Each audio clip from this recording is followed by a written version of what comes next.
Bom, agora a gente vai ver o método da efetividade NUT, tá? Que é o método mais adequado quando apenas as temperaturas na entrada forem conhecidas. Tá? E para definir a efetividade de um trocador de calor, a gente deve, em primeiro lugar, determinar a máxima taxa de transferência de calor possível em um trocador de calor. Bom, então a gente vai considerar primeiro que esse trocador de calor é um trocador de calor em contracorrente. Esse meu trocador de calor ele tem um comprimento infinito e que um dos fluidos iria apresentar a máxima diferença de temperaturas possível. Né? Qual que é essa máxima diferença de temperaturas? Então, essa máxima diferença de temperaturas seria a temperatura do quente que entra menos a temperatura do frio que entra. Bom, então, no nosso primeiro caso, a gente vai considerar que a capacidade térmica do fluido frio ela é menor que a capacidade térmica do fluido quente. Se a gente fizer aqui o nosso balanço, né, de dQ, a gente sabe que o dQ para o fluido quente vai ser a capacidade térmica do fluido quente vezes um dTq. Para o fluido frio, o meu dQ vai ser a capacidade térmica do fluido frio vezes um dTf. Bom, como a capacidade térmica do frio é menor que a capacidade térmica do quente, a gente precisa, né, para a gente manter a igualdade, que o dTf seja maior do que o dTq. Tá? Então, o fluido frio né, que vai apresentar aqui a maior diferença de temperaturas. E eu posso falar então que o meu Q máximo vai ser igual à capacidade térmica do fluido frio, que multiplica a maior diferença de temperaturas, que é a temperatura do quente que entra menos a temperatura do frio que entra. Bom, no caso B, a gente tem aqui que a capacidade térmica do fluido quente é menor do que a capacidade térmica do fluido frio.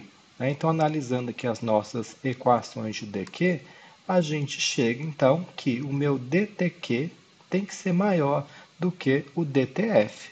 Então, dessa forma, quem vai né, experimentar aí a maior diferença de temperaturas vai ser o fluido quente. E a gente pode escrever então que o Q máximo vai ser igual à capacidade térmica do fluido quente, que multiplica a temperatura do quente que entra menos a temperatura do frio que entra. Bom, de forma geral, a gente pode escrever então que o Q máximo vai ser sempre o valor do C mínimo, ou seja, o maior valor da capacidade térmica, que multiplica essa máxima diferença de temperaturas, né, que é a temperatura do quente que entra menos a temperatura do frio que entra. Bom, a efetividade ela vai ser definida como a razão entre a taxa real de transferência de calor em um trocador de calor e a taxa máxima de transferência de calor possível. Então, a efetividade vai ser igual ao Q sobre o Q máximo. A gente pode escrever, então, né, que a efetividade vai ser o Q. O meu Q aqui pode ser o Q do fluido quente, então a capacidade térmica do fluido quente, que multiplica a temperatura do fluido quente na entrada menos a temperatura do fluido quente na saída, dividido pelo Q máximo, né, que é dado pelo C mínimo, temperatura do quente que entra menos temperatura do frio que entra. Ou o Q pode ser calculado aqui com a capacidade térmica do fluido frio, né? Então CF que multiplica a temperatura do frio que sai menos a temperatura do frio que entra, dividido aqui pela minha expressão do Q máximo. Bom, se a gente conhecer então os valores né, da efetividade da temperatura do fluido quente que entra e da temperatura do fluido frio que entra, a taxa real de transferência de calor ela pode ser determinada então por essa equação. Né? Minha taxa de transferência vai ser igual à efetividade vezes o C mínimo vezes a temperatura do quente que entra menos a temperatura do frio que entra. E o número de unidades de transferência de calor, né, o NUT, ele é um parâmetro adicional amplamente utilizado na análise de trocadores de calor, sendo definido né, pela seguinte expressão: o NUT vai ser igual a UA sobre C mínimo. tá? E o NUT, então, é uma função da efetividade e dessa relação C mínimo sobre C máximo. O que é essa relação C mínimo, C máximo? O C mínimo é o menor valor da capacidade térmica e o C máximo, né, o maior valor da capacidade térmica.